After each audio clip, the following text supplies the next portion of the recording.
Oh, hello, we're live. This is Arc 2 of, buttons. The Vast! Right? Still too much delay. I didn't fix it.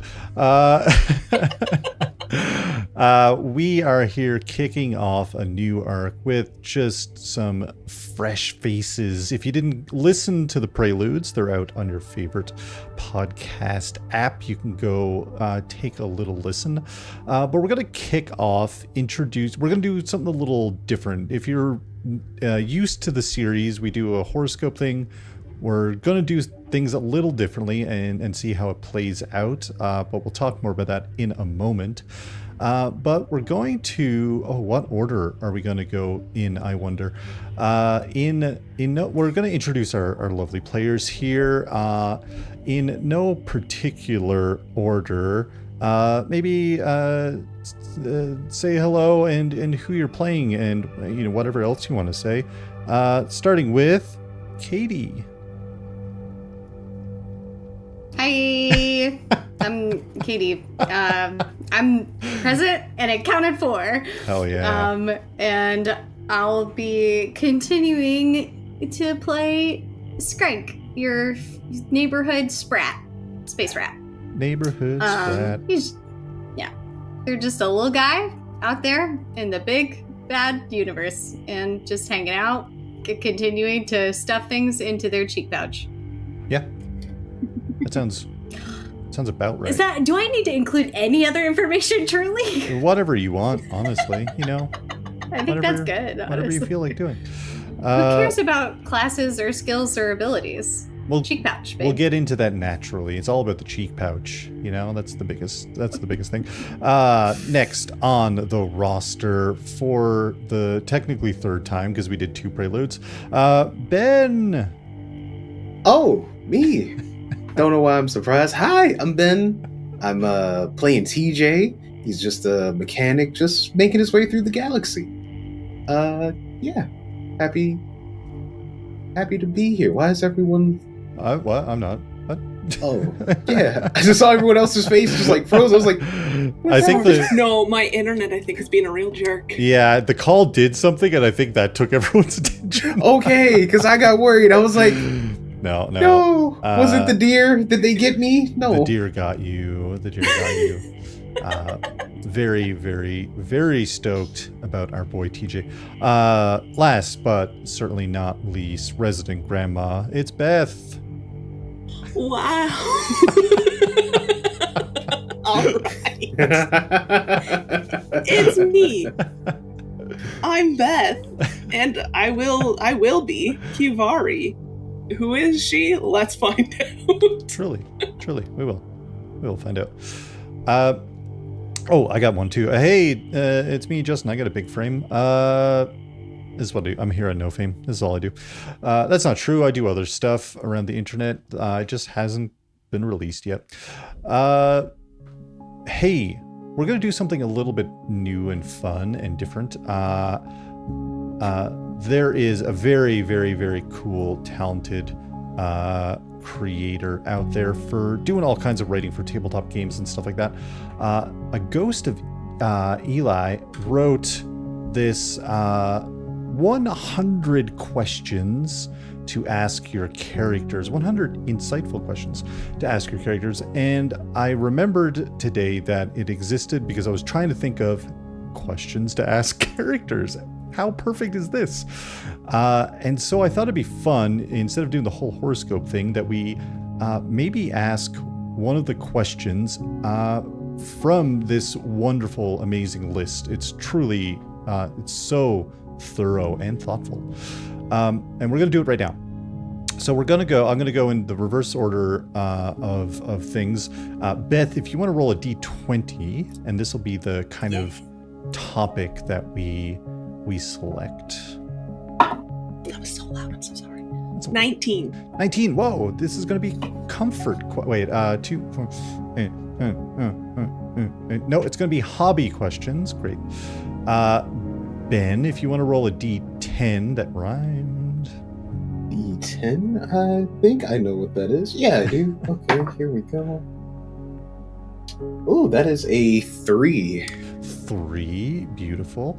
And Katie, okay, it's going to be one of these two questions. And you get to choose which one everyone asks themselves.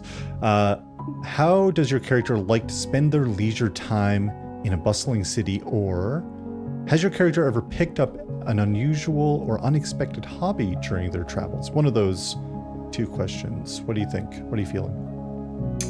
Ooh. I think I am more interested in hearing about my fellow characters' unusual hobbies that they've picked up. Very, very cool.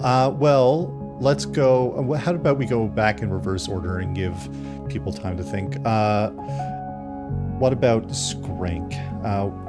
The question is, has your character ever picked up an unusual or unexpected hobby during their travels? Skrank's been doing a lot of traveling. Yeah, Skrank has been doing a lot of traveling. It's funny because you think if I selected the question, I would have a good answer to it, but I don't. That's cute.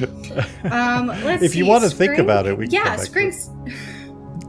Absolutely not. Skrank has picked up wakeboarding. Whoa! But not any wakeboarding. Space wakeboarding. Skrank is wakeboarding. Wakeboarding. Their travels. Yeah, Justin. That's what I said. You That's know, great. I love when it. Skrank was a little rat. You know, there was that beach near of course. their It all comes near together. their orphanage, and he used to like look out on that beach a lot and see all the other people. Nope, all the other Yusoki. You know, doing their makeshift wakeboarding, and was always really scared. But recently, Skrank has, you know, over the course of their travels, tried to really branch out and do things that scare them a little bit more. And one of the like first things that Skrank did to try to, you know, test that fear and where that fear comes from is wakeboarding. That's great. That rules. So there. No, that's amazing. What an answer. We'll go backwards. Ben, what about TJ? What do you think? For unusual stuff? Unusual or unexpected hobby, maybe, that TJ picked up during his travels?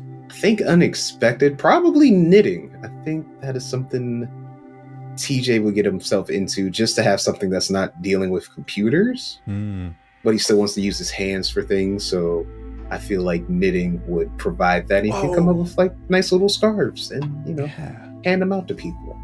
Yeah. Hell yeah. That's great. That rules. That's super fun. Beth, what about Kivari? I feel like Kivari would actually have picked up calligraphy.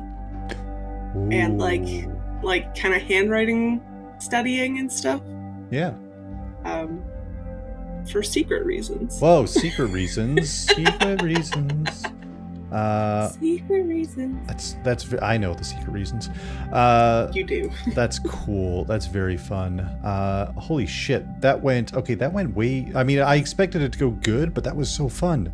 Hell yeah. You can check out 100. I put the link in chat. Did I copy it still? Let's find out.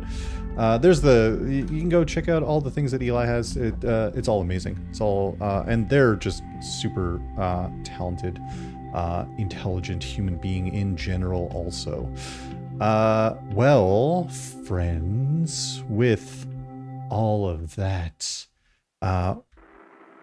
we're gonna dive into this first episode of Arc 2 of the Vast. We find ourselves within the asteroid belts of the diaspora. Nope. Diaspora? Katie, did I do it? Diaspora? Yeah, you got it. It's a diaspora, baby. I'm amazing. If you don't Nailed it. know about that reference, go listen to the first arc. We find ourselves within the asteroid belt of the diaspora that circles the Pact World systems. The diaspora is a geographically diverse region marked with millions of asteroids ranging in size from less than a meter to hundreds of miles in diameter. These planetoids are scattered over so vast a region of space, however, that collisions between them are pretty rare. The majority of the diaspora is formed from the debris of two planets, Damier and Iovo, which were destroyed in the primordial time prior to the gap. Many of the diaspora's planetoids are barren rocks with no atmosphere, parched from solar radiation and blasted by cosmic winds. Others have self-contained biospheres maintained primarily by the Circesians, artificial habitats such as dwarven space stations and mining colonies dot the otherwise inhospitable reaches of the diaspora. Further, due to the ancient catastrophe that destroyed the twin planets, the diaspora is rife with supernatural phenomenon that defy scientific categorization. Planar fissures intermittently appearing, clouds of energized plasma, and other unknown mysteries haunt the darkness between the diaspora's celestial bodies. Despite the asteroid's field's diverse and eclectic inhabitants, only 8% of all planetoids in the diaspora are inhabited, leaving the vast stretches of the asteroid belt both unpopulated and, in many cases, unexplored. Our story begins our story began on board one of the most notable pirate ships in the Pact Worlds, the Vorpal Drifter, flagship of the Vorpal Eye Pirates. The Vorpal Eye Pirates were sent on a mission to rescue citizens within the diaspora as an upstart crew known as, an upstart crew under the command of Devastation Blade Vale were wreaking havoc across the asteroid belts, with their sight set on the pirate capital of Broken Rock. The Vorpal Eyes managed to save as many as they could and were on the way out of the belt when Devastation Blade Vale and their demonic pirate crew caught up, launching an attack on the Vorpal Drifter with some of their top commanders. A surviving member of the Augmented Pirates, a Yisoki named Skrank, fought alongside the bounty-hunting husband and wife duo, Simeon and Nelora. Devastation Blade Vale, however, eventually sliced the Vorpal Drifter in two, causing panic amongst the passengers on board.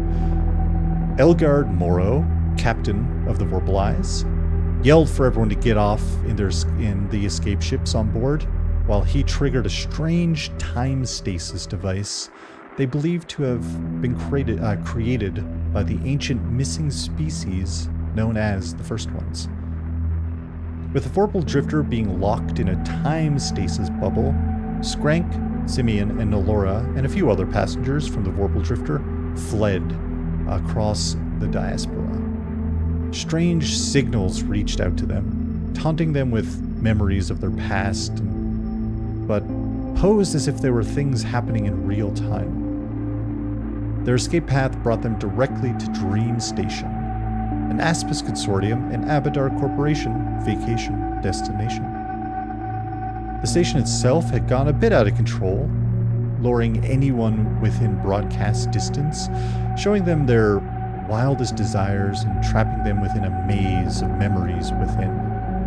The crew carefully found their way to the heart of Dream Station, shutting down the power core reactor and freeing the citizens stuck within dream pods. And this is where our new arc begins. The interior of Dream Station had always been shifting and conforming to memories of those within, but had been hacked and changed by Nalora, the bounty hunter, and changed to kind of like a colorful Candyland vibe. Why not, right? With a special cozy junkyard for our tiny super tall Isoki adventurer. Katie, would you like to introduce and describe your character and what you think they're up to in this moment? Yeah, so Skrank's kind of really, Justin, I love the summation that you gave. I do want to just put it through the perspective of Skrank. So, on board, good ship, great goddamn pirate, split the shit in two, yep. and then whoopsie daisy, cool place. Ooh, big Candyland. Whoa, slimy monster.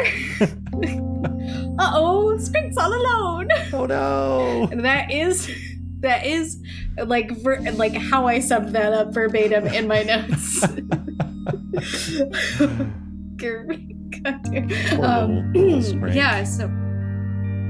Skrank is really struggling. Skrank struggles a lot with feeling lonely and small in this giant universe. And while they are incredibly tall for a Yusoki, they are, so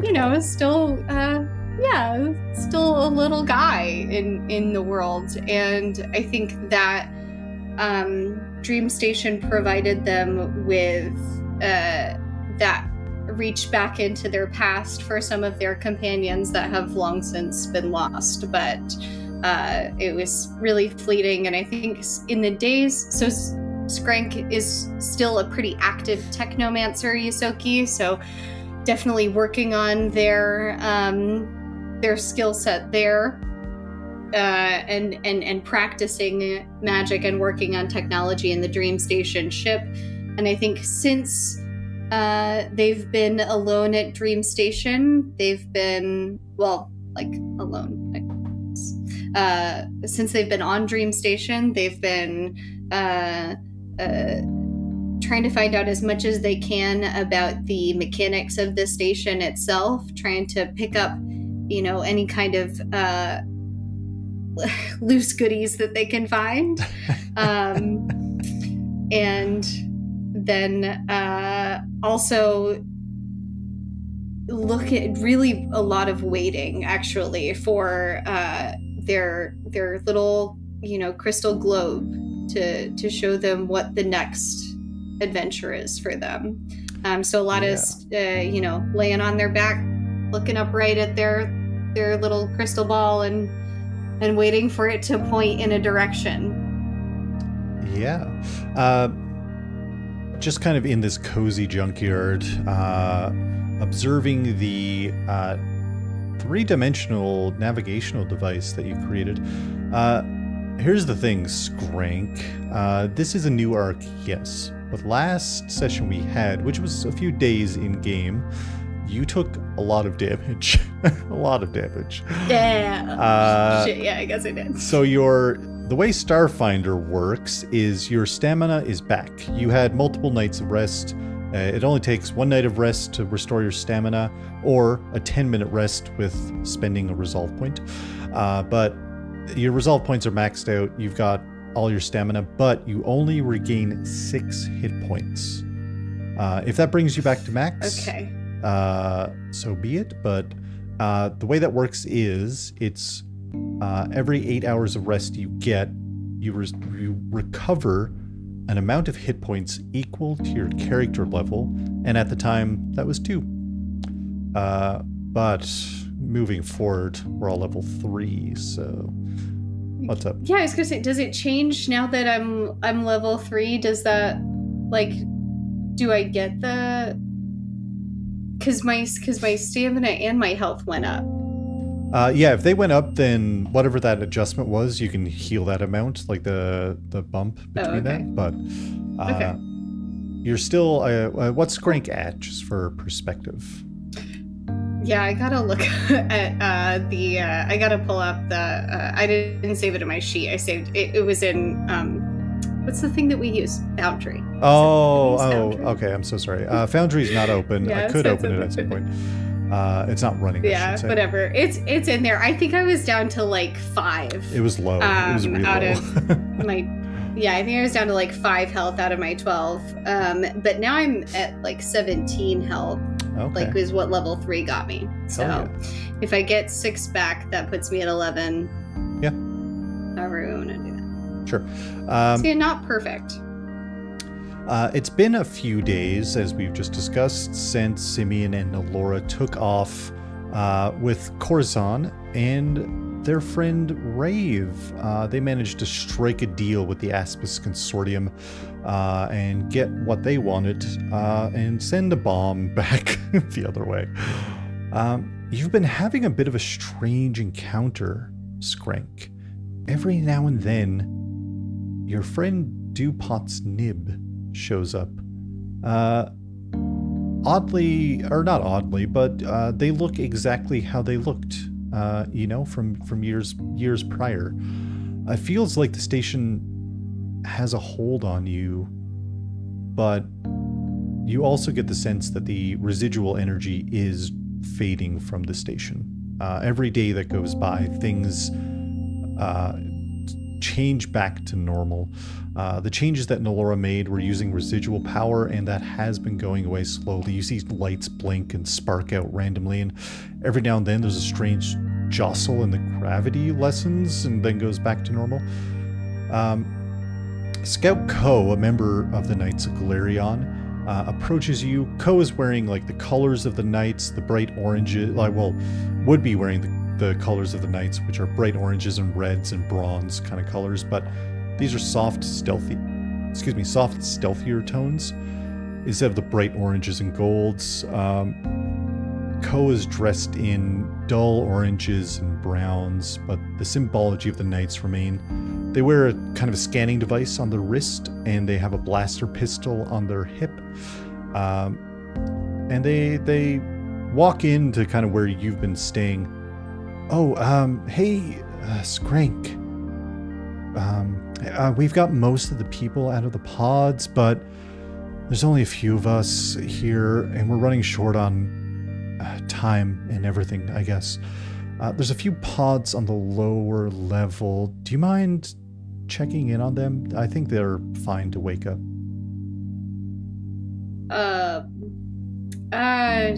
Sure. Yeah, I can check in on them. That's fine. Is everything okay? Are you okay?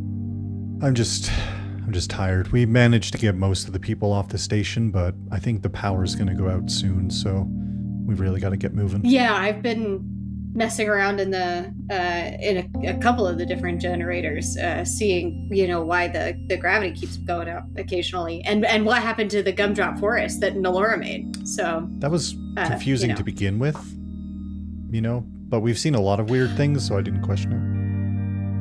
Yeah, no, I think it made a lot of sense actually to begin with. Thank you very much. I'll go check on the pod people.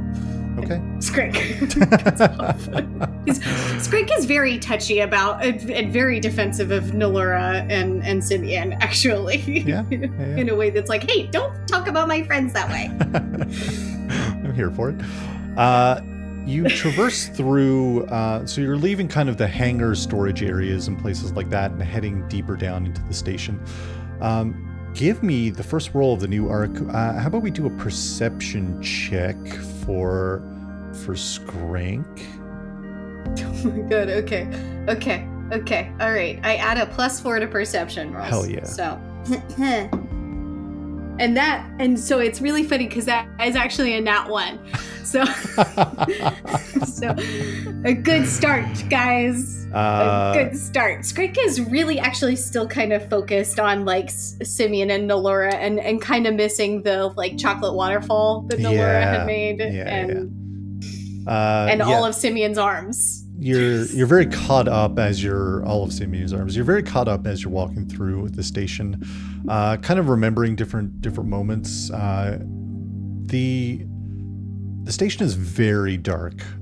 Most of the halls don't have lighting anymore. You can see through the glass, reinforced glass outside, like stars blinking in the distance, and some lights on the exterior of the station you're on, but very, very dark inside. You hear like some sparking every now and then, but you're very caught up in what you're doing. As you're like trotting through, you feel a hand grab yours, and little Dewpots looks up. Wow, this place sure is huge, Skrank. Wow. Hey, Dewpots.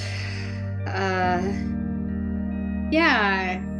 Hey, what do you know about this place? And Skrank's trying to just, like, act cool about it. As you're walking, you feel the hand let go. When you turn around to ask that question, you don't see Dewpots. But you do see the end of the hallway where the pod rooms are, and you head inside.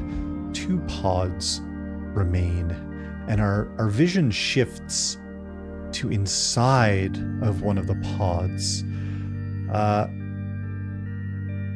Fire is everywhere surrounding us.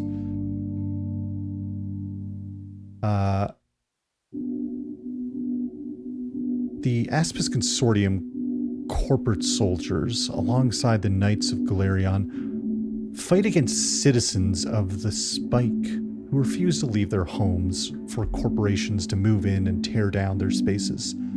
TJ, you are on the ground. You're back against the cold steel composite wall, looking through the flames at a red-scaled Vesk, holding your lifelong friend Max up in the air.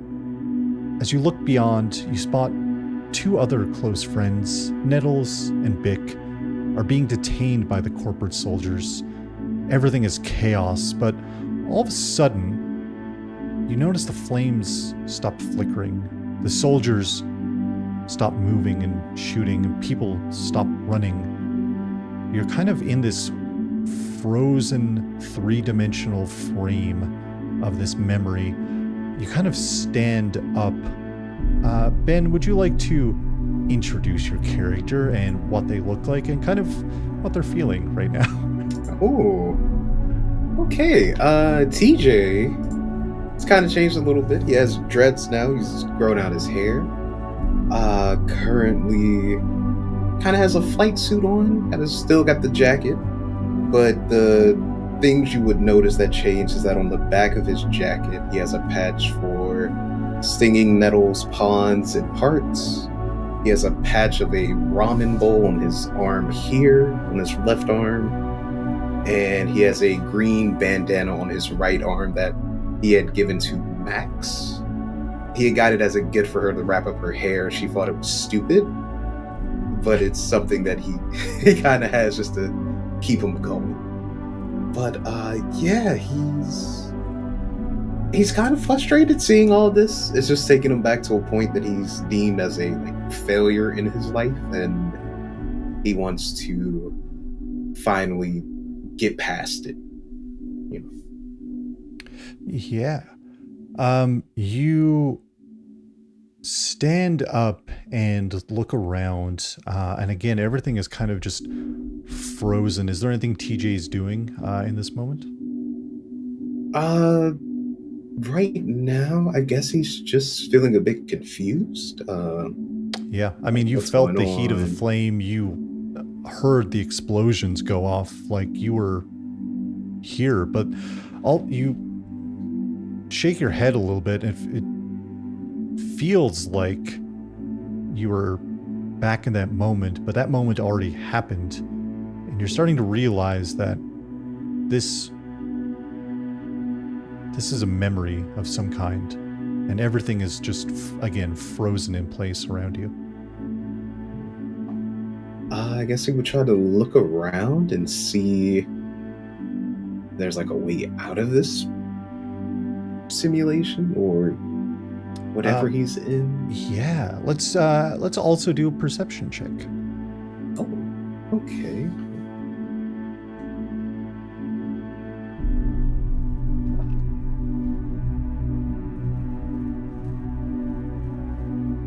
Give me a second. Yeah.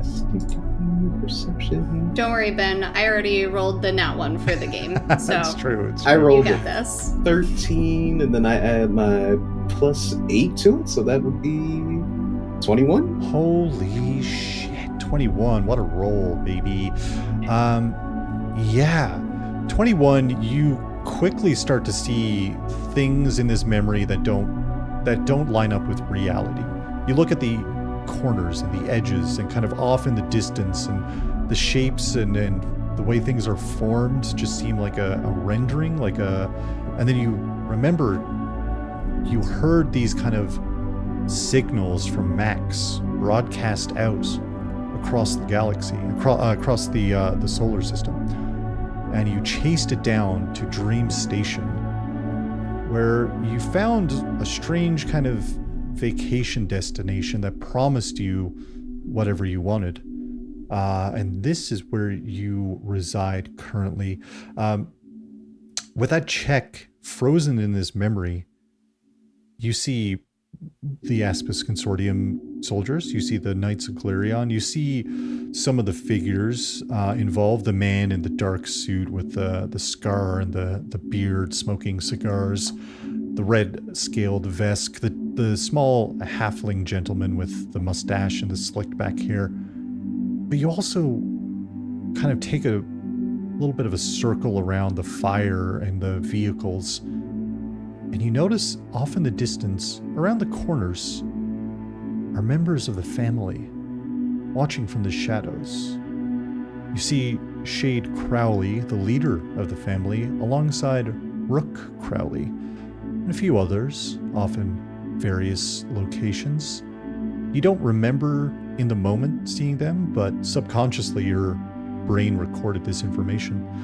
And now that you have a moment to carefully look, you're seeing that the people from the pirate faction known as the family were in the corridors watching all of this go down and doing nothing to stop it.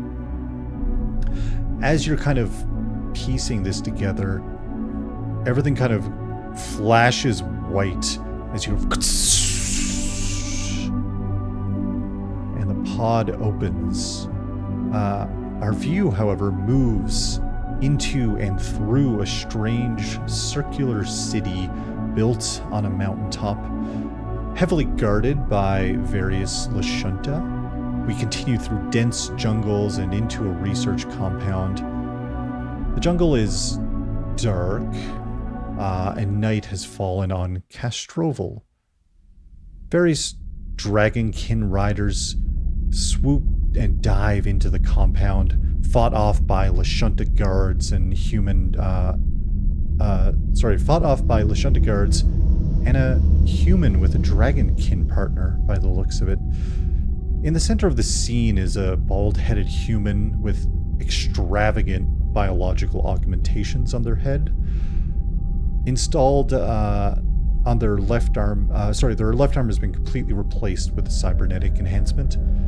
Their attire is sharp, as sharp as the look is on their face as they walk across the middle of a compound towards a pretty tough-looking Lashunta research subject. The bald individual unleashes an immense wave of energy as a second figure darts between the two, turning their back on the assailant for a moment, looking down at a dear friend as their hand touches their face. I need to protect my family. Run. Please, run. Unlike the actual event, everything stops in place. The blast wave pauses midair. The dragon riders are frozen in time.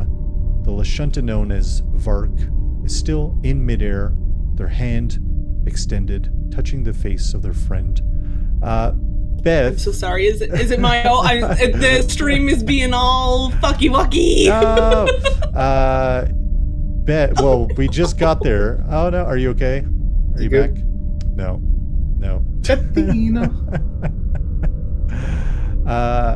I can try doing some stuff on our side. I can try reducing the. Are you back? Hello. It's currently just me and you. It's like the cosmos. We're like, Usually when that happens, if you just refresh, I know you just refreshed a few times, but if you refresh again. Sorry. No, that's okay. These things happen. It's all live. We could all refresh in solidarity.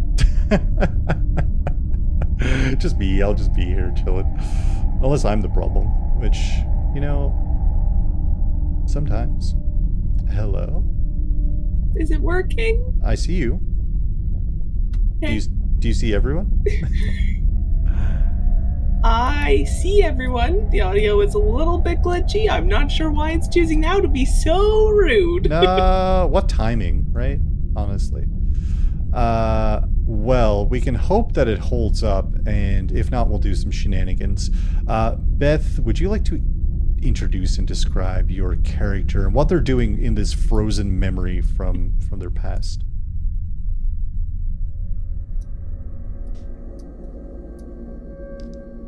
Okay. Can you just, I'm so sorry, can you just give me really quick, where are we exactly? We are... I cut out a lot. No, that's okay. That's perfectly fine. We are in the research compound. Somulus just unleashed this blast wave radiating out as Vark is reaching out to you, telling you to run when everything freezes. All right. So, in that moment, I feel like, I don't know why, but I feel like it's a little bit raining. I'm not sure why. It could be raining. But I feel like if things start to slow down, Kivari would almost reach for like a raindrop, and having it stop would slowly stand. And then do basically what they did last time and try to run towards Vark. Yeah, everything is slowed. What does Kivari look like? Oh, yeah, that helps. Sorry, the situation got me all discombobulated. Yeah, of course. Kivari, you see a muscular Lashunta with sort of pale bluish green skin, skinny antennas, and black hair that's sort of slicked back, sort of a little bit longer than her chin. She's beefy and she's tall, especially for the Korashka. Yeah. Korasha. Yep. Lashunta type. Yeah. But she is just she's beefy. That's what we got. That was really anticlimactic. That's what we got. Beef. Listen, we're here for it. You reach out to Vark, who as you're looking up, you just notice that Vark is suspended in space, and the blast wave is no longer extending out. And you kind of look around, and behind you, Kane Embercrown and Hollow Tide, who you would come to know very well in the later years. They're kind of just fighting off the horde of Dragonkin riders that are storming in. How about we also let's roll off another perception check. We'll round it out, a group perception check for everyone. Cool. And we'll get into... What do we get? 12. 12? 12 is pretty good. 12 is not Okay. bad. With a 12, you look at Vark, and then you look beyond Vark, and you see Somulus, and Kos is laying on the ground just beyond Somulus. You look behind you and see the look of shock on Belle's face as the Dragonkin Hollowtide is frozen waving people through a hole that he had made in the fencing. And you see a couple of subjects running through that gap and out into the jungle itself. The ones you can see with the 12 are a fellow Lashunta. This was subject 3. This is Omaros. They're also a Karasha. Kind of a, they're a bit more stout, not quite as buff and meaty as Kivari, but they're kind of in the lead, followed by subject 4, which is a human known as Faye. Very kind of bright pink hair that's like in a pseudo, well, usually would be in a like kind of a pseudo mohawk type deal, but has fallen down with the rain and everything going on. There are 2 figures beyond them, 2 other subjects that you just can't quite make out. You think you see a 5 on the back of one of their outfits, but the one beyond that is just a shadow. Within this memory, you just can't quite make out the details, and even if you walk closer, you realize this is the memory. It's not going to get any clearer, right? You turn around and look over this scene of just chaos. You walk back up to Fark. As for a moment you think the blast wave continues, but it's just a bright white light as you hear,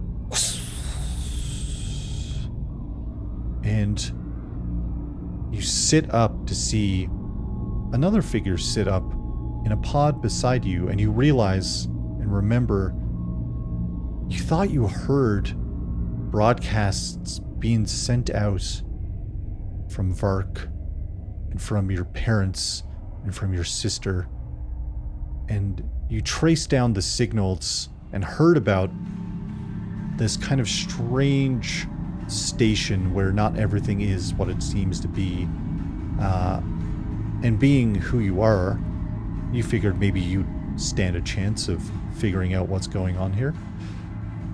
But you sit up and see a figure also sitting up in a pod, and both figures, TJ and Kivari, look down to see an Isoki with like a little button in their hand.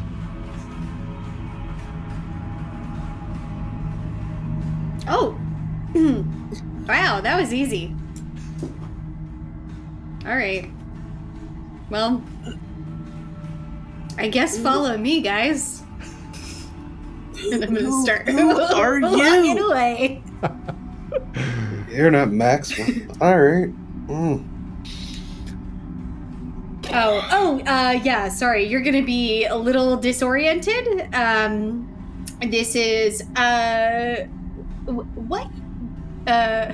Justin, what year is it? How do I orient them? That's a great question. I think we're following the canon of Starfinder, and I think it's like the late 300s. All right, guys, it's the late 300s. And I can get an exact number later, but this yeah, is- it's around there. No. Okay. You guys are on a place called Dream Station. You probably were having a weird dream right before this. Dream Station is a bad place, so we're getting you guys off of here. Come on. And I'm gonna start going. You can ask me more questions on the way. Oh. Cool. You see my drone anywhere? Your drone? Oh, no drones here. Goodness gracious, we have enough of that. Oh.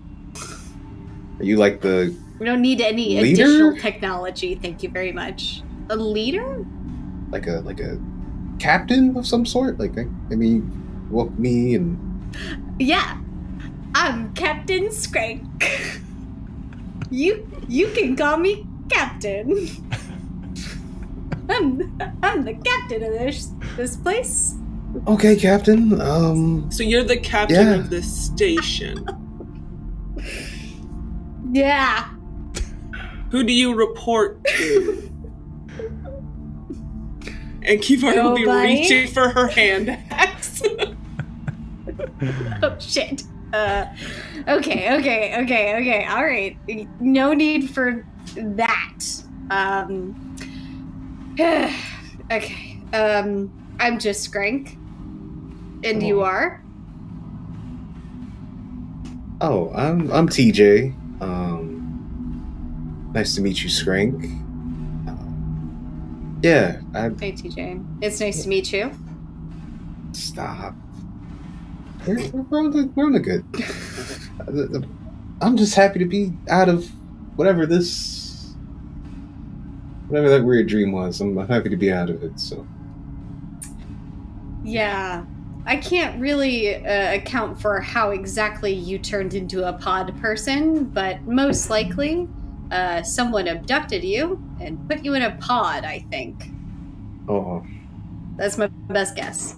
I heard my friend Max's voice and thought You she'd heard be a here. voice too. Yeah, muscles. I definitely heard a voice. Wow, you've got a way with nicknames. You didn't really give us a name. Right off the top. I'm Kivari, but you can call me Key. Yeah. You said You you were dreaming? Yeah, I was dreaming. Pretty terrible dream, but Mine was not a dream. I lived where I was. yeah, I kind of. Yeah, my dream was similar. Yeah, I was. Felt like I was back in a memory, and yeah, it sucked. But hey, we're out of it now, thanks to Are we? Skrank, and yeah, and I'm grateful for that. For now. Skrank So will you're kinda not the turn around captain, and Skrank. eye Key a little bit. Well, no. That was a little joke. You got me. We love a No, comedian. there's not actually a captain here. You better. There's not actually a captain here.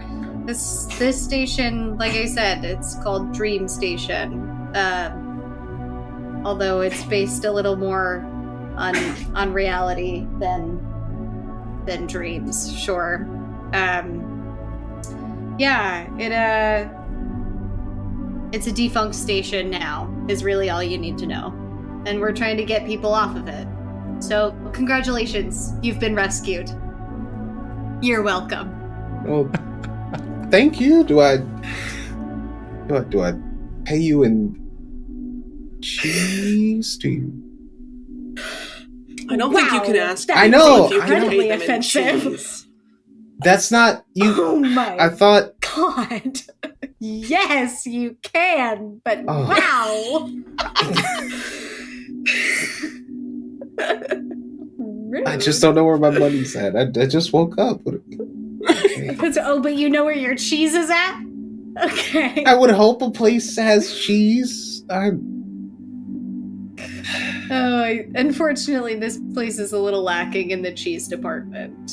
But again, if you follow me up, I'll get you to the rest of the pod people, the rest of the refugees, and we can get things sorted for you. Maybe get you on one of the ships and get you back home or wherever you came from. I wasn't planning on going back home just yet, so I can help out here if you know my skills can be any assistance. I'm really good with computers. Yeah. Oh. And building stuff. Yeah. That would be helpful. Maybe. How about you, Muscles? Yeah.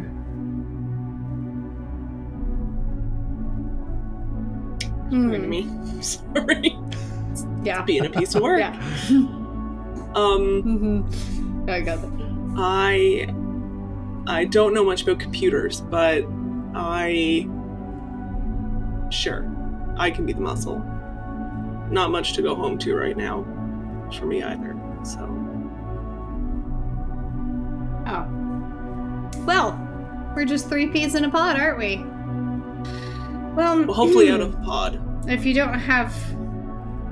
yeah, 3 peas out of a pod. Thank you.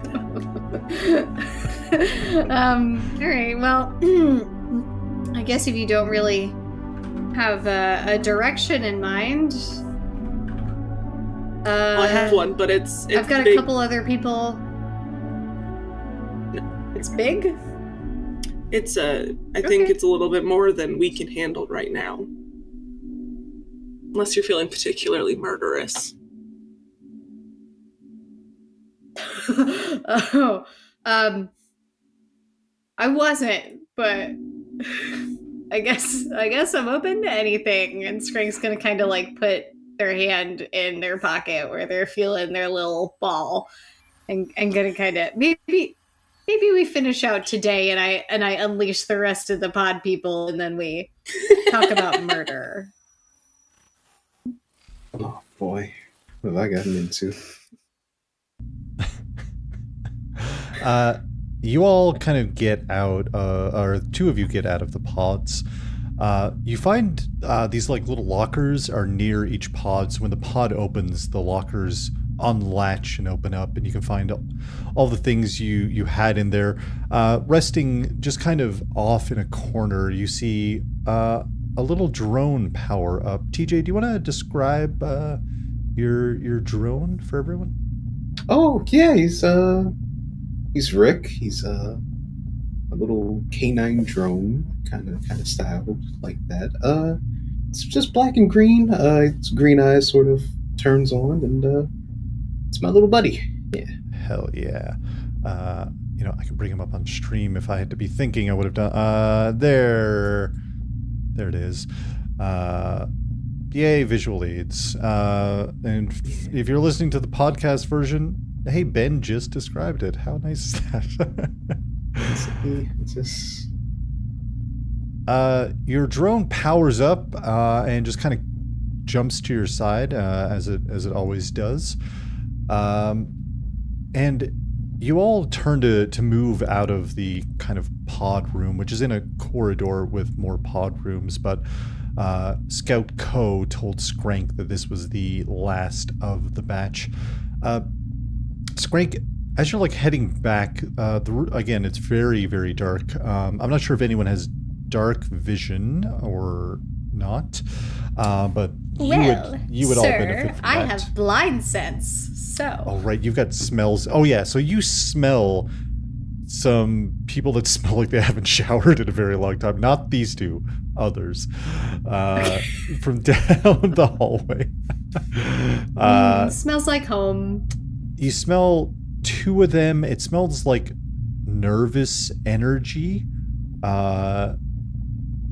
But you just see like kind of shadows kind of shifting, and you hear some like light conversation. It's not like someone's trying to hide or anything. It's just too dark to really see. I don't know if TJ or Kivari have dark vision at all.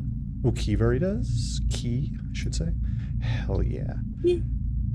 Key, you see kind of like well, everything is kind of grayscale now, as it just kind of, technically speaking, this is dim light for you, so that kind of becomes like this brighter grayscale that's going on.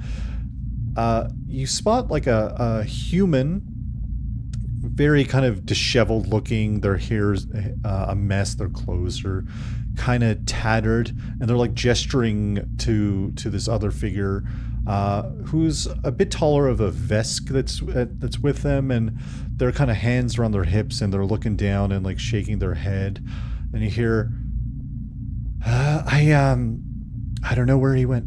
I just don't know where he went, and I don't want to go back. We should leave. We should leave the station. We should go and never come back. And then you hear, yeah, well, I mean, we can't just leave one of our own. This kind of conversation continues down at the end of the hallway, but it's up to you how you want to proceed. Can I hit both of them at the same time? And just be like, how many people are missing up here?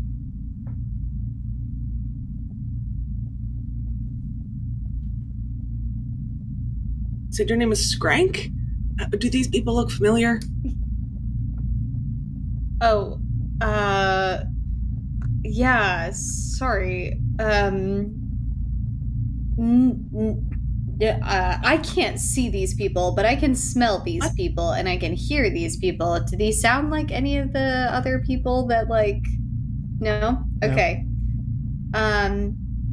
All right, I'm gonna do a quick little telepathic message to Key and TJ and just be like, let's be quiet for a second and see if we can hear anything else. I don't think Key gets that message. Fuck. When you try to send it, it's just like static. Oh. Rude. Okay. Weird. But TJ gets it.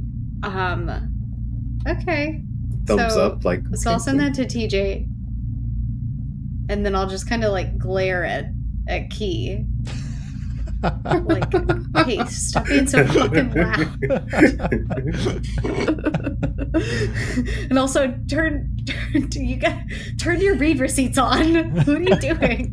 Notify anyway. You're on the wrong channel. Turn the channel. You can't run the microwave and be on the phone at the same time. Yeah, that's the look that I'm giving you. Yeah, 100%. Do I get a sense that Skrank was trying to do something, or is it just like radio silence? I think you would have definitely seen Skrank do something, and then TJ responded. Concentrate. But I mean, you're well. A lot of the Lashunta communicate telepathically, so this is something you're incredibly used to, right? Yeah. So I'll just look at Skrank and be like, you know the look. That's not gonna work. Fuck. For me. Does it seem like the two people up ahead have notified or have noticed us? They seem wrapped up in their conversation that they're having. Okay. I don't know. Do we just go up? Like, kind of are these people dangerous? I'm sure I can take them. The one looks kind of scraggly and the other one bigger, but still kind of scraggly. Yeah. What did we hear them say? We heard them saying that they had lost that someone was gone, or they couldn't find someone, and they just want to leave. Yeah. And the other one, the Vesk, was saying that they can't just leave one of their own.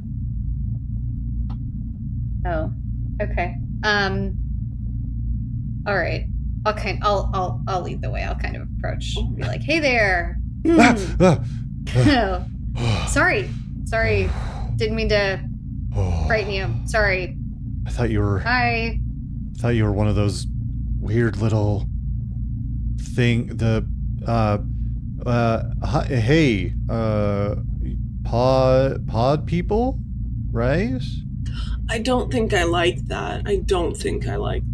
Oh. I also don't like that either. No, but it's right. But it's a good term. It's not to use. wrong. Yes, they're pod people. You see the Vesk. This was the human that's talking that looks very disheveled. Now that you're closer, you can see they've got like reddish orange hair. They're kind of covered in dirt. They've got like a very matted beard, like very patchy and matted, and their clothes are shambles. And there's this kind of like light blue scale Vesk, who's pretty tall, a little bit slender for a Vesk. The Vesk are very like large lizard folk of the Pact Worlds, but to be honest, they come in all kind of shapes and sizes and sorts, much like most species. And this one has like kind of softer features, but is pretty tall, probably pushing 8 feet easily. They're kind of like looking down. They put a hand on their head. Chard, these are where else would these people come from? Hello. My name is Bonnie, and you see the human reach up his hand. Hello. I'm Chard No Cash Garfield, and this is my first mate, Broke Bones Bonnie, and we're sponsored by Ichikara Holdings Pirates. Why are you guys here? What's going on here? Oh, we heard you talking about you. Did you lose someone on this ship or on this station? Have you lost one of your crew or something? We did lose 33% of our crew. Yes. Okay, so the crew is the 3 of you? Well, I mean, 33% of our crew is missing right now. Okay. He looks embarrassed that you called him out on this. I mean, if you say you lose one person, I'm a technomancer. I do know math, is all I'm saying. It's like a numbers game, right? How are we supposed to be... Does this matter? Does this matter? I guess not. You're missing someone. Are they a pod person too? It's one credit Oz is a crewmate of ours. They're Do you guys choose your own names? Not really, no. We're currently Okay. Hey, if you need weapons, look no further than Ichikara Holdings.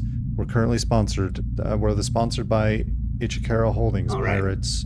You can get a discount if you use code It's fine. No Cash. Skip the sales pitch. Skip the sales pitch. Yeah. You look like, honestly, you're not doing great for your brand right now because you look like you're wearing an actual potato sack. Well, we don't have much money for clothing. So that doesn't look good on your brand. You see what I'm saying?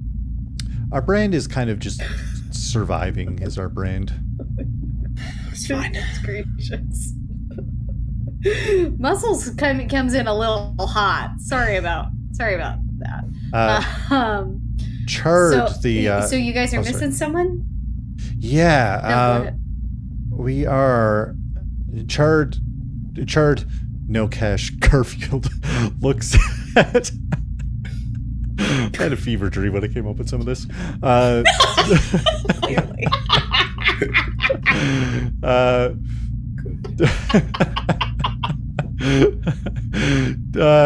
Chard No Cash Garfield looks at Kivari and like raises an eyebrow. Do I know you from somewhere? And the Vesk I just kind got of one of those faces. leans down, leans back. Chard goes, "Oh, okay, well, yeah.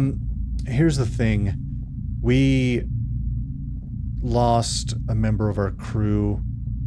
One credit Oz. 33%. 33%. It just sounds like more people, right? It's more intimidating.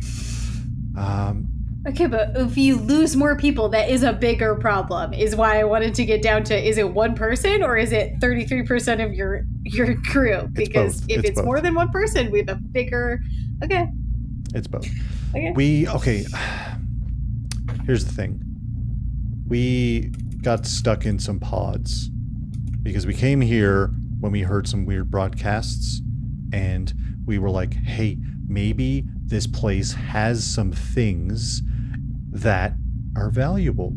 I mean, could be of research benefit. And so we decided to come here to try to see if we could procure some of these objects and sell them at the donate them for research purposes. And so we were looking below deck, and we saw some wild things, but we when the pods opened up, we kind of ventured around, and there's all these like little flashes of purple, and we saw these weird little things, and one latched on to our friend, and it was a shock of electrical energy, and I ran.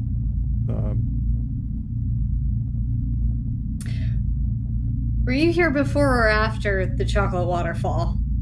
Oh, yeah, we took that down. Yeah, I didn't know what that was about.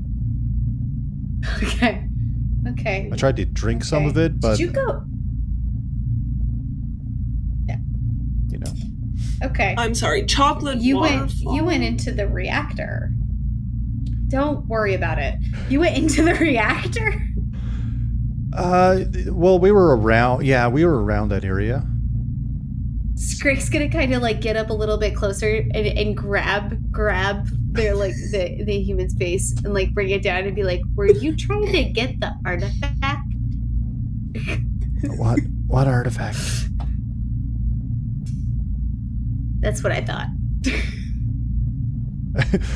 Chard looks up at Broke Bones Bonnie. Artifact. Bonnie's like, got it. Okay. Just trying to gauge how smart these two are. The answer is not very. Nope.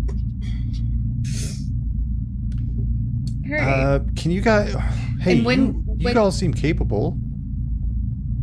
You know, maybe we could, if you go take a look for our friend, we could call up Ichikara Holdings, maybe get you guys a sponsorship deal as a, you know, as like a thank you. We don't want to be brand ambassadors, actually. Yeah, like that's a lot. They require a certain amount of posts, engagement. Yeah, you have to wear their Mm-hmm. clothes, and he looks down, his shirt's torn. It's like, oh god, Yeah, we have to pay for our own shirts. Oh, that's terrible. I already got branding, so I can't really. Oh, who are you with? You probably never heard of them. Stinging Nettles, Ponds, and Parts. You ever? I'm gonna make a luck check for Chard. He got an 11. That's above 50%. Chard looks at you, TJ, from Absalom station down the Spike. Yeah, the Spike. Yeah, outside of Down Low. Yeah, you know the place. Yeah. Wow. And they sponsor people. Yeah. It's a long story, but yeah. Oh. Yeah. Okay. That's interesting. Your friend could be dying. Yeah, that's true. And that's expensive. So we should find them. Your friend dying is expensive. Yeah, it's really expensive, honestly. Okay. Hey, do us a favor. Oh, we're both pretty injured, but you all seem pretty good. Do you guys want to go down, take a look? If you don't see anything, just come back and tell us, and I'll start. What does this Oz look like? Handsome, bald head, like kind of a little bit bigger than me, less tall than Bonnie here. They're also wearing like the brand gear, you know, the Ichikara Holdings merch. Yeah. They've got like a cool blade they like to use. That's kind of their weapon of choice, you know. Great. They don't have any. They don't have much money. Yeah, that seems to be a theme. You know, no cash. Mm-hmm. Broke bones. Yeah. 1 credit. Yeah. Yeah. You guys need more credits. Mm-hmm. Hey, we're sponsored. You know, if we get 10 more people to join. All right. No. I know what that Okay, is. no. Grandma Nettles told me Okay. about you guys, so I'm Alright. going to pass. Okay, you're missing out. So you if know. we get your friend, what will you actually give us? Not a brand deal. That's not a thing. Well, okay, I don't. We can look through what we have on the ship. But there maybe there's something good on our ship. It's the Oh god, we parked it outside somewhere. It's the SS Fully Insured. Is the ship? Jackson.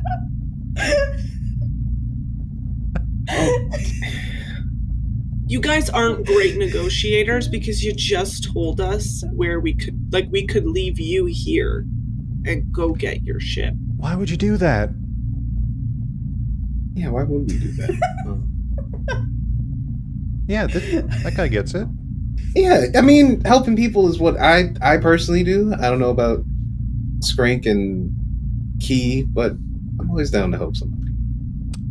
And I love this guy I'm already. very helpful. Thank you very much. I do feel like, Sorry, Captain. you know, Oh, you're the captain. Yeah. Okay.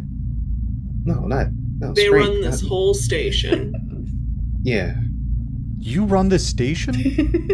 that's why they got Yeah, it I in your do. face and like Yeah. Oh, we should talk Mhm. later about Yeah. sponsorship deal. We could tout your name Wait, across. You want me to sponsor you? Yeah, we could tout your name across the Pact Worlds. Yeah. You know, I think it Okay. would be good. Show me how much you can stuff in your cheeks. What? Oh, that's I don't like where that's going. Yeah, I'm not Okay, sure you about have that. to be able to fit. No. Hear me out. If you're gonna, if I'm gonna sponsor you, you have to be able to hold at least 10 items at a time in your cheeks, and that's just part of being part of my crew. Mouth cheeks. Being Cheeks. Hey, okay. mouth cheeks. Here's the thing. If Yeah, you, what were you guys thinking, weirdos? if those items are food and you want to give us the 10 food items, I'll try to hold them in my mouth. Oh, All right. want some marshmallows? What is this? with So- that? All right, you guys are sweet. We'll go find your friends. Do I know anything about this What, we- Ichikara company? Let's do a. Let me look at the skill list here. This could be this could be a culture check. That makes a lot of sense. A culture check. Well, let's say it'll be a DC 15 culture check, or a more difficult. If you want to do something else that seems like an intelligence or anything like that, that'll be or wisdom maybe. That'll be a higher DC, probably Yeah. 18. Let's say. I'm not Sure. good at anything, so not this way. So we will try culture. It is +0. Oh, So okay. that really sucks. Because I rolled a 14. Oh, brutal. That really sucks. If someone wants to help, you can roll above a 10, and that will help out Kivari and give a +2. Oh, I rolled I Yeah. was going to do a culture check as well. I got a 12 plus 4 is 16. Oh, hell yeah. Either way, both of you, either with help or just TJ kind of knowing this, and it makes sense that TJ knows this because Ichikara Holdings are a weapons manufacturer. Ah, gross. Do they have anything to do with please hold while I life innovations? They're all No, it affiliated? doesn't. Okay. It doesn't ring a bell that they're related, but they operate out of Absalom Station. Usually have some shady business deals, which seems obvious from this sponsorship.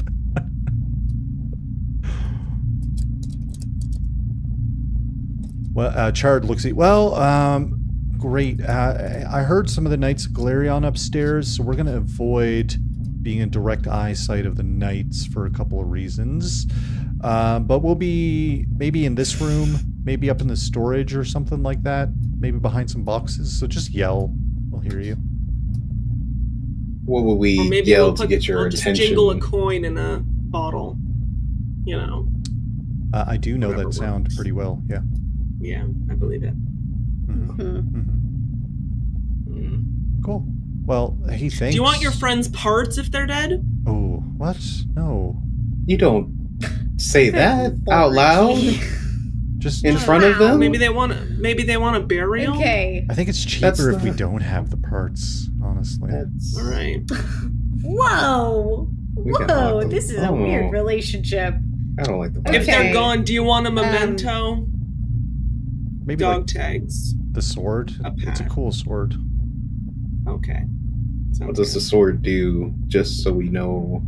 It just like it's like an energy sword. It's cool. He had it before he joined us, so Oh. Right. then it's been all downhill from there. Okay.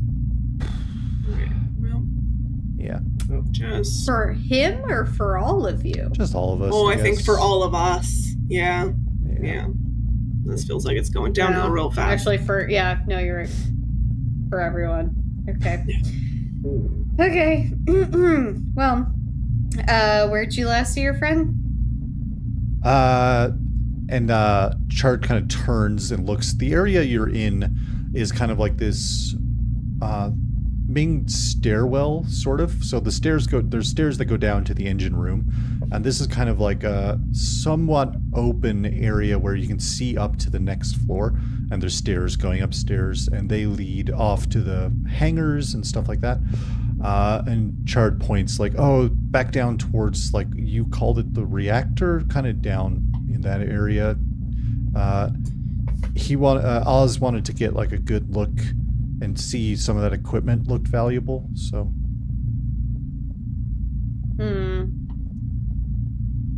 Okay.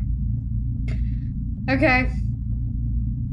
Well, I guess we'll head off that way then. And hopefully they're not charred. Or, sorry, not you. Hopefully they're not burnt to a crisp. Oh, The other yeah. kind of Hopefully char. our Oz is not burnt to a crisp. Yeah, I mean, hopefully, Yeah. yeah. That'd be nice. The other kind of char. Yeah. Okay. Okay, we'll be around. Thank you. Okay, bye. Okay, bye. Yeah. And yeah, they Okay. they just kind of stand there. They don't move. Oh, you guys aren't leaving. This is. No, we were Yeah, gonna that's weird. wait. Oh, Okay. I would have said bye later. You guys don't want to go down to the reactor too? Like, you don't want all of us to go down to the reactor? Or I why don't wanna don't go. you want to go down to the Oh, reactor? I don't think we want them to come with us. There were like weird electric thing. One again, they jumped at it. It wasn't good. It was dangerous. Okay. Yeah. Okay. If we find him, we're taking his sword. And then Skrank will start to scurry off, I guess. You hear Bonnie. I don't think Oz is going to let them take the sword. And then their voices kind Take of that sword. echo off of his chart is like, I think this is a good deal. I think we negotiated pretty well there, Bonnie. And they high five. Yeah. Okay. Well, I'll start talking to Key and TJ. Well, honestly, Stray being in the reactor is more of a pain in my ass than not having one of those. So I'm gonna do this mostly to make sure that no one's messing up my reactor, and then I'll start like leading us down towards the reactor.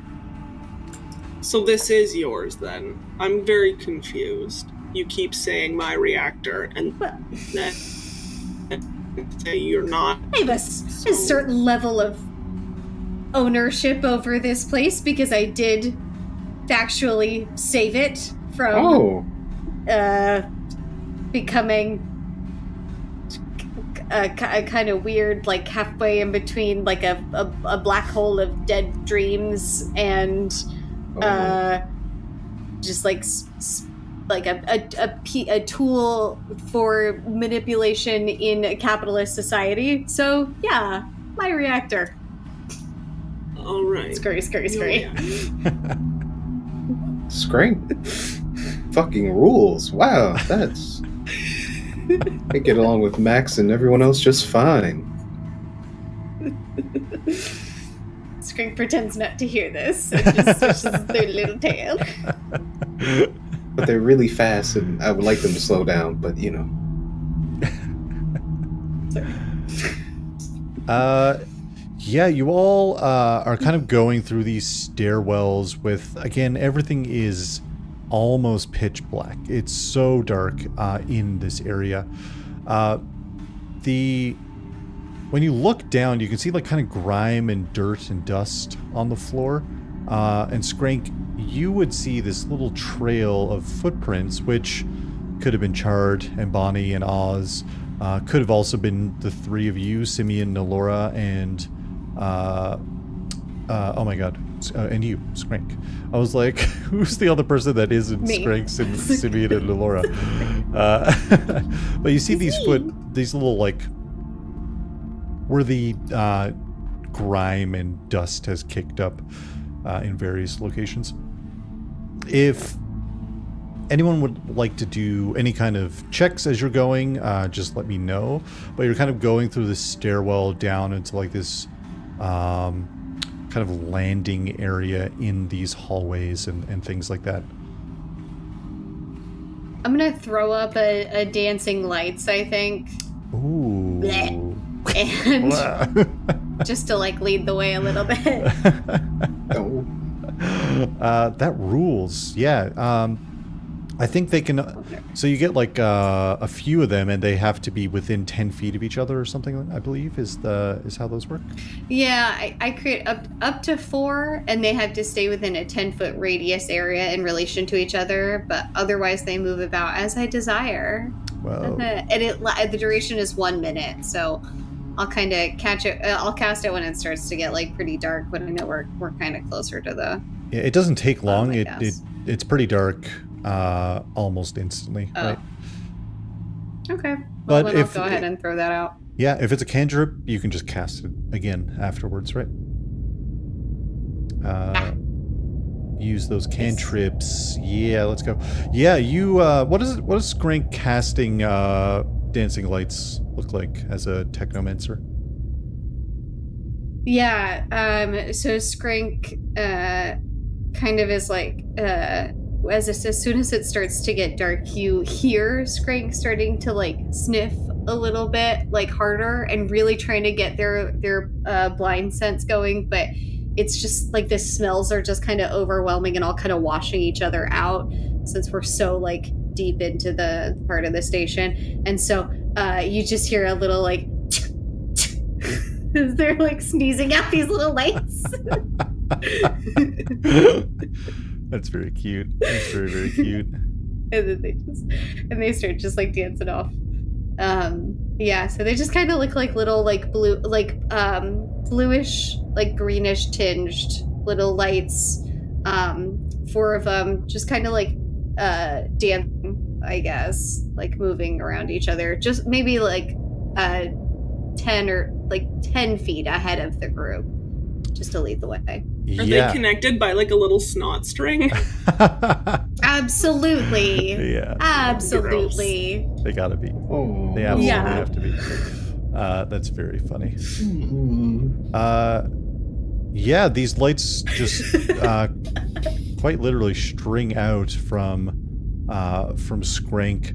Is TJ or Key or either of you getting up to anything in particular as you're wandering through these dark hallways?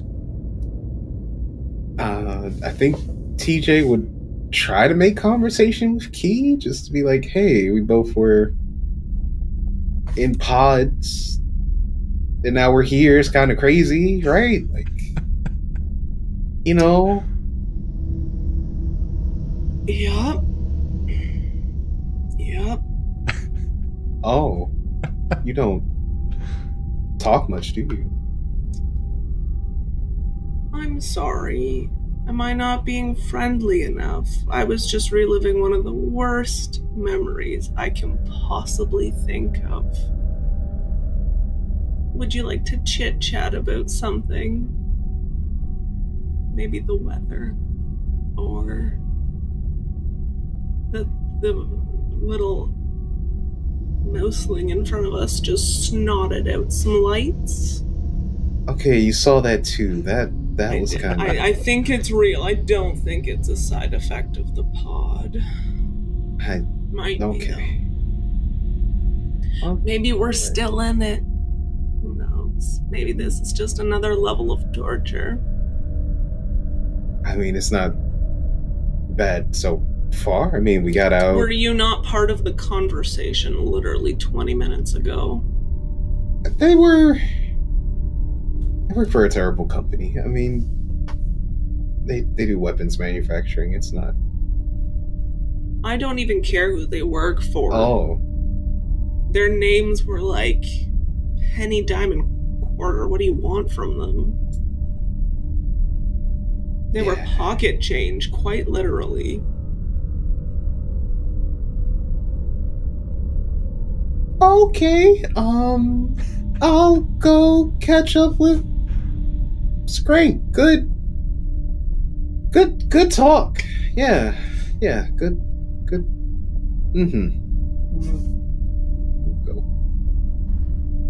TJ just goes to catch up with Skrank because... Now that Skrank has the little lights, that certainly lights up, obviously, a lot of the area, and kind of down the hallways and such.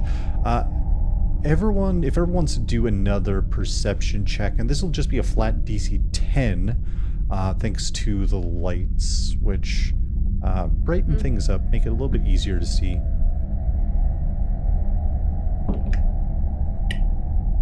I got another nat 1. No! What?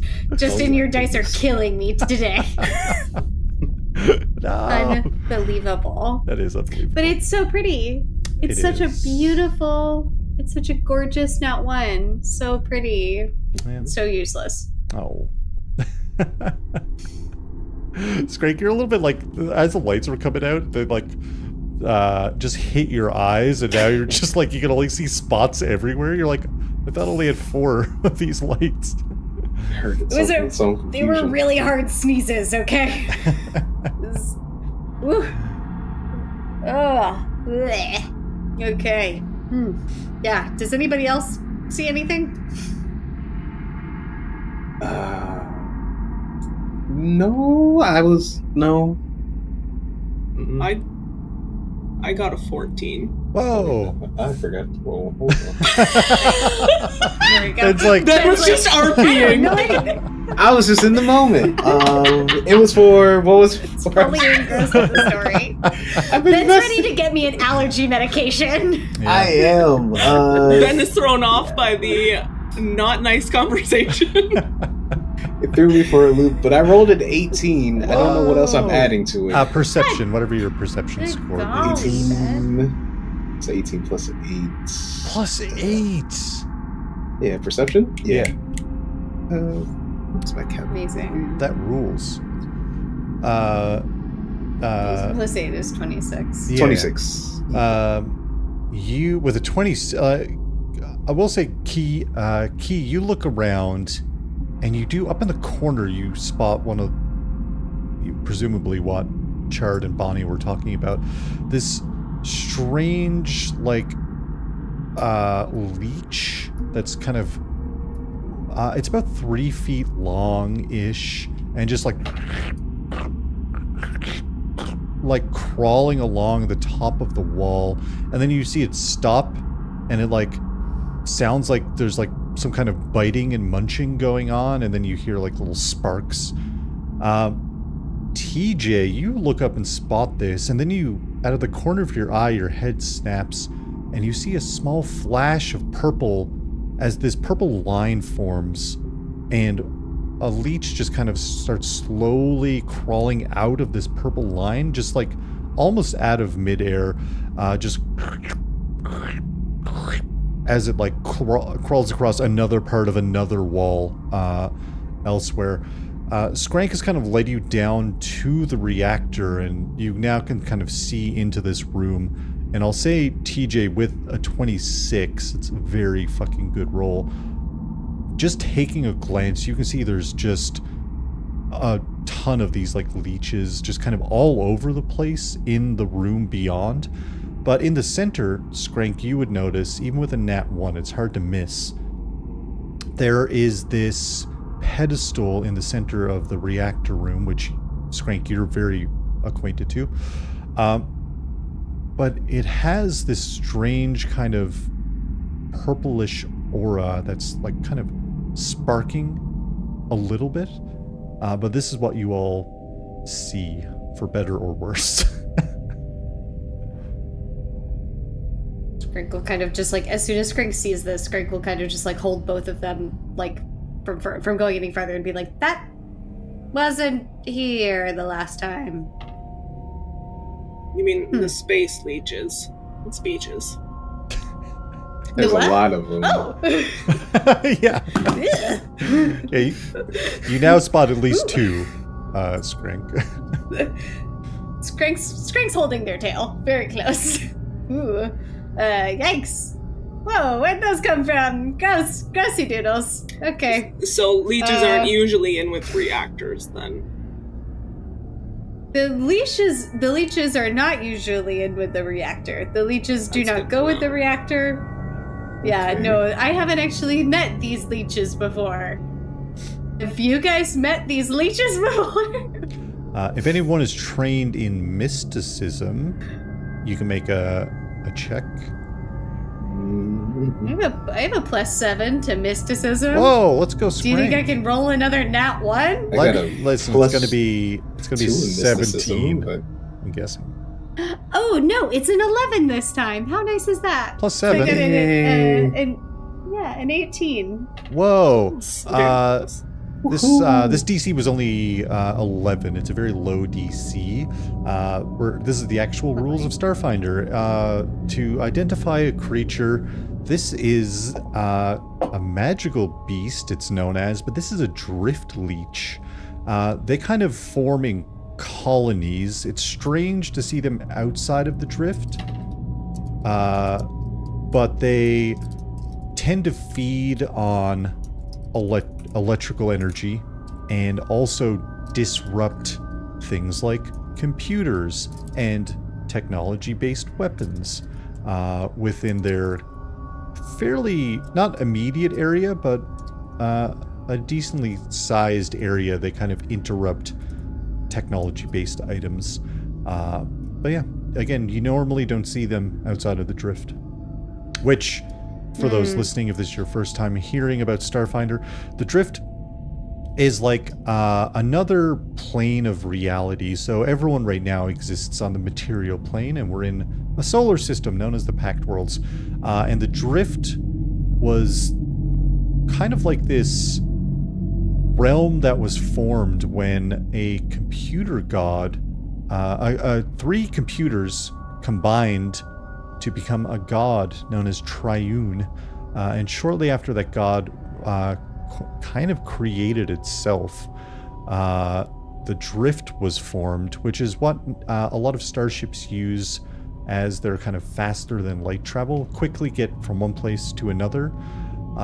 You just pop into the drift, pop out of the drift, and you're hundreds of millions of miles from where you started.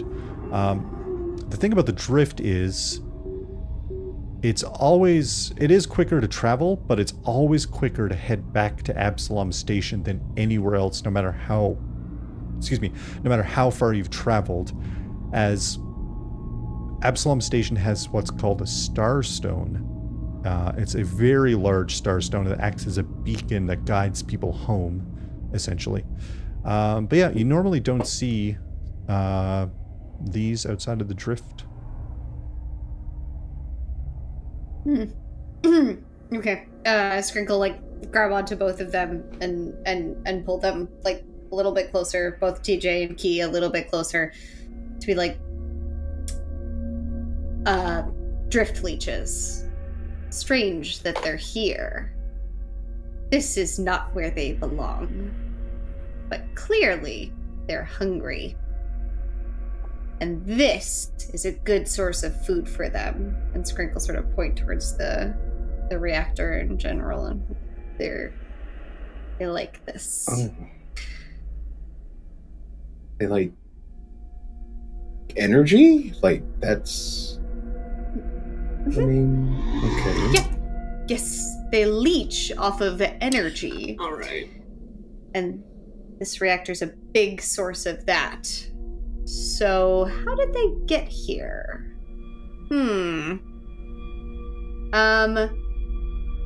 If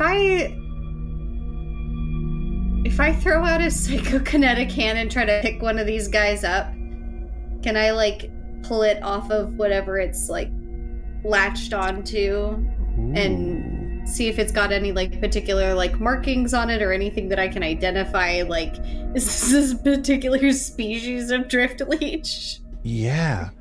Genus of space leech. This is Leechus minimus.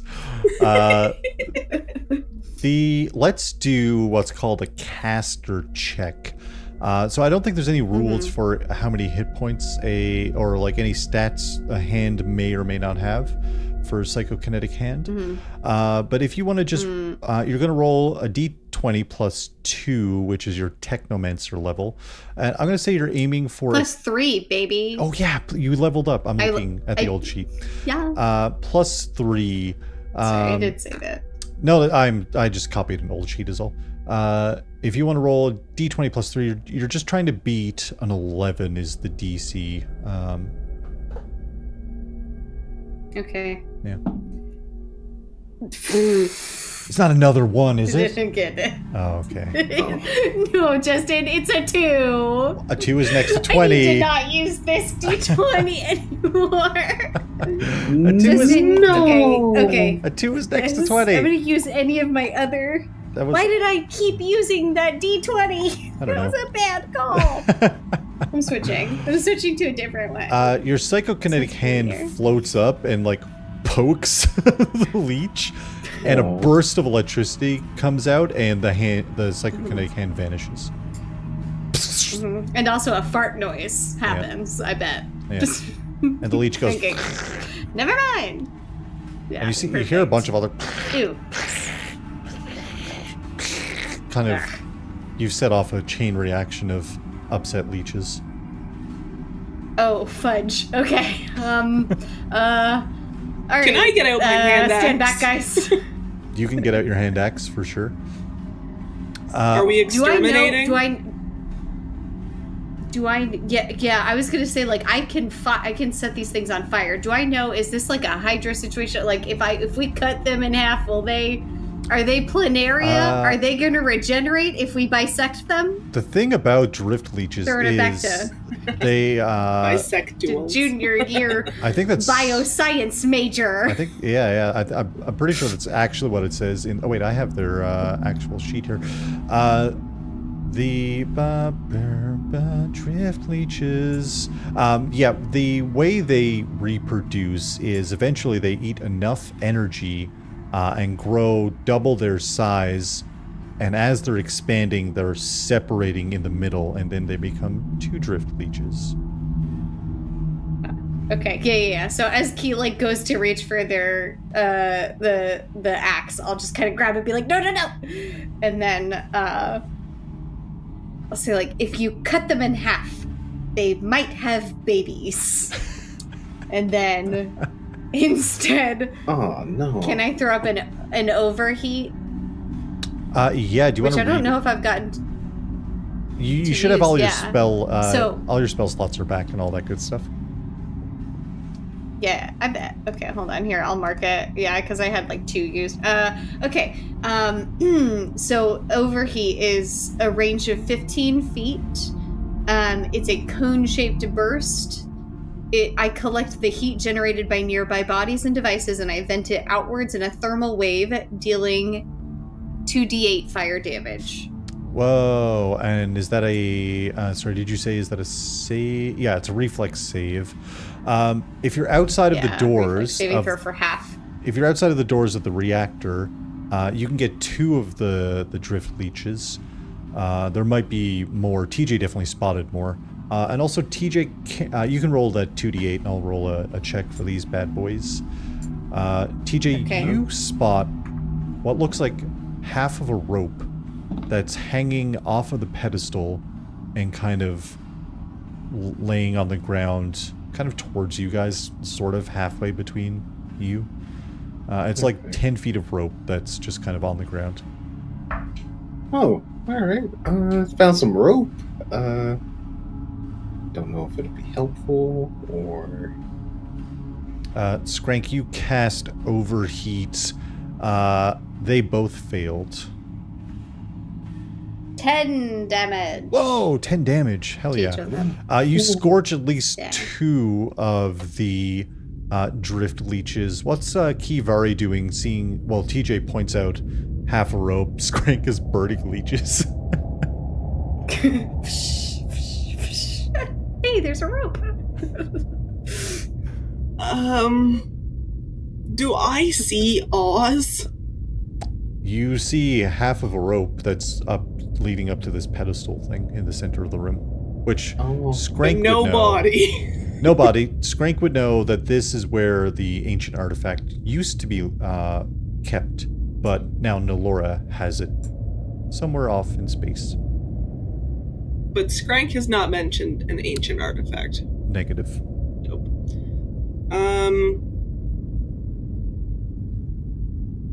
Should we follow the rope? You might have heard me mention when I asked the Garfield. Yeah, You did hear I was ancient like- artifact. Yeah. Okay. So- I mean, that doesn't really Yeah, matter just- to me. I'm not an artifact person, but... So this is like ancient tech? What are these ancient leeches? We're looking for a guy. Leeches. Yeah. Yeah, no, it is weird that the leeches are here. And Skrank will kind of like gesture up to the sizzling ones and be like, that's Yeah. different than it was before. That's great that you could do that. Keep that in the barrel. Yeah. Captain's got to have, Yeah, it's gonna have their Tools. tricks. That's my captain. But, All right. Well, Skrank's gonna go to sleep so happy tonight. listen, Skrank has just saved TJ from worms. Like, yeah, totally. Yeah. Yeah. They're the best.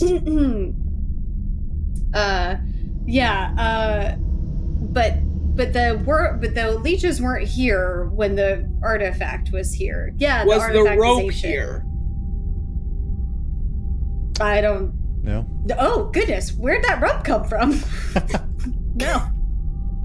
I Whoa, spotted it TJ, in my... good spotting that rope. Yeah. Wow. Thank you. Wow. Oh, this is... Oh. We following the rope or what? We can. I don't know. It's Captain's call. I'm just... Oh, does it lead up to the place? So you're saying it leads up to that place where the artifact was? It's just laying on the end of it. To describe this room, as the three of you kind of walk in, the room is like all around the room are walls filled with just computers, monitoring equipment, all kinds of things to track stuff happening on Dream Station. Every wall has a door. 2 of these you can look through and see have pods that are open. And the door directly across from you, you can see Skrank would notice that this is also odd. Sparks of electricity coming from what is the power reactor. The doors are closed, but it seems like something is sparking beyond it. You all kind of step into this room. TJ spotting at least 4, 6 leeches just at various locations, just like there's one. That 26 is doing a lot of heavy lifting. As you walk into the room, all of the power seems to drain. TJ, you spot that the leeches are in fact draining. As Skrank pointed out, they're draining electrical energy. They feed on electrical energy. A voice kind of rings out over the automated system. Dream Station is experiencing a fault. We seem to be running low on power. Air supply, running low. Gravity, low. All energy systems powering down to reserve power. Please evacuate Dream Station. And before you spot, TJ would recognize, a purple line opens up in the center of the room, splitting space and reality. You see sparks of electricity erupting outwards just above the pedestal itself. A shock of energy pours across the room, and the slice wavers slightly. You see a couple of more purple flashes as little drift leeches attached to various equipment, pulling themselves out of these ripples in reality. The tear, you spot two hands come out and start slowly ripping open this purple tear in reality. Beyond, you can see some kind of realm of all kinds of colors swirling and slowly fading into one another. You see chunks of land masses floating aimlessly in the distance. Land masses with thick trees. Some look like rocky wastes. Some look like they've been perfectly cut away from like some kind of underwater scene of a water-based world. You see parts of ships, just parts of all different makes and models, floating so far away, and beyond that it's difficult. The tear widens as you see something step through. Standing roughly 8 feet tall, a face that looks like a lamprey, strange semi-ethereal wings extend from its back as a somewhat humanoid form leaps down on the ground on its hooved feet. Its eyeless head snaps back and forth a few times before it snaps in your direction. And that's where we're going to end this episode of The Vast. Hey. Oops, all words. After the horror. It's so TJ's first. No. Oh my god, guys! Don't worry, it's just Oz. Oh, what the? Oz. It's just Oz. Fluff is that? It's just Oz. No, I saw it. No. That's Oz. That's we obviously can- Oz. We can take a look on stream of where everyone's going to be. This is the reactor. Oh, I went too far. I've done terrible things. This is the reactor room. This is where everyone is, and like the little pods are over here. This is where we're going to be. So cool. Next session. Blah. Tailspire rules, baby. Just a little teaser of what we might expect. Yeah, somewhere in Dream Station, portals to the Drift are opening, which is super good and fine and cool, and we all love it. It's totally fine. That's awful. There's nothing wrong with that. It's totally normal. Leeches are coming out, baby. Cheers. It's fine. Absolutely fine. It's not Well, fine. thank you, friends, so much for being a part of the new arc that we're kicking off here on the Vast. Very, very excited. If you want to tell people where they can find you, what you get up to, in probably the reverse order, probably the reverse order of what we did earlier. Beth, if you want to tell people stuff. It's me. I'm Beth. Sometimes my internet works, and when it does, you can find me, I don't know, drawing. I'm usually in Ben's walls, and now I'm in Nofame's walls. I moved in beside Kate. We have house parties. It's great. Yep. Yep. Hell yeah. Ben. That's me. I'm Ben. Hi. Hello. When I'm not here, you can find me on twitch.tv/Ben Odinson. Tomorrow, we're playing Gotham Knights. Hell We're going to yeah. fight crime, do the thing. So be there or be square. Yeah, that's usually where I'm at. Also, I'm proud of you. If you haven't heard it today, Oh, Ben, we're also in CSS. And CSS. I was going to point out both of those lovely faces and some other lovely faces can be seen over at Christmas Savings Show. It rules. I am the self-proclaimed biggest fan. I claim that title. You can't take it away. Hell yeah. And Katie, what about yourself? You can find me in my backyard tie-dyeing. Yeah. That's where you'll find me. Yep. Just exclusively back there. Oh, you know what? You can find me at twitch.tv/Ben Odinton. And I'll be... Yeah! That's... Got more people to fight crime with. Let's go!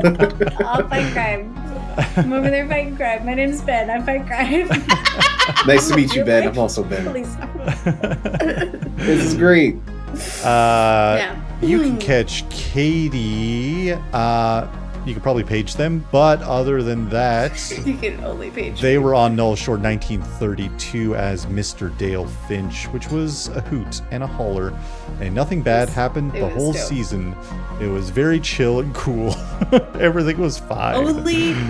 It was honestly exclusively good vibes. It was like the beach episode of the... Oh, you guys remember that Hawaiian episode of Brady Bunch? Was that just the Brady Bunch movie?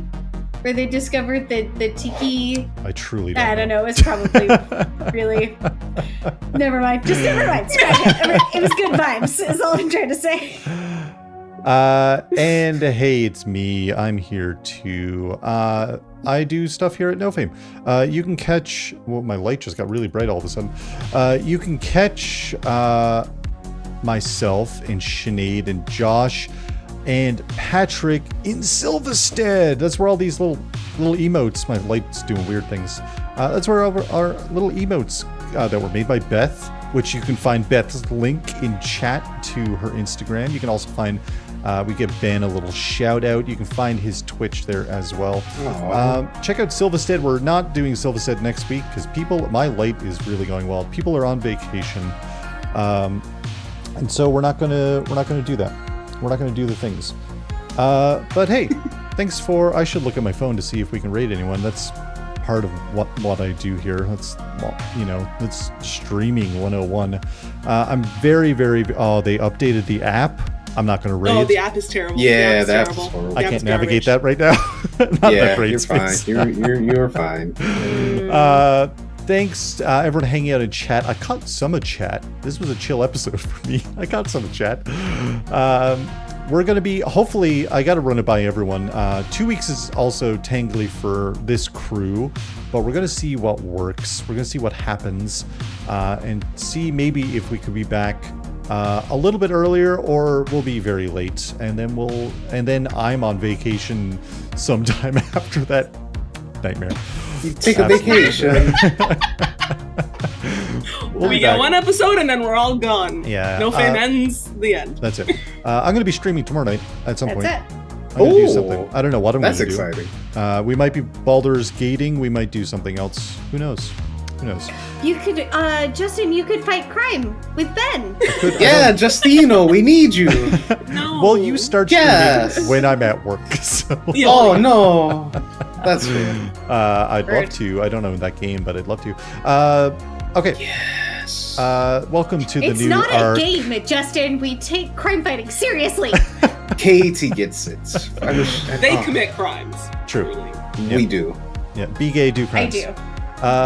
Be gay, do crimes. Be gay, do crimes. Thanks for chilling out for the new arc of the Vast, and we'll see you soon, travelers. Goodbye. Goodbye. Bye. Take care.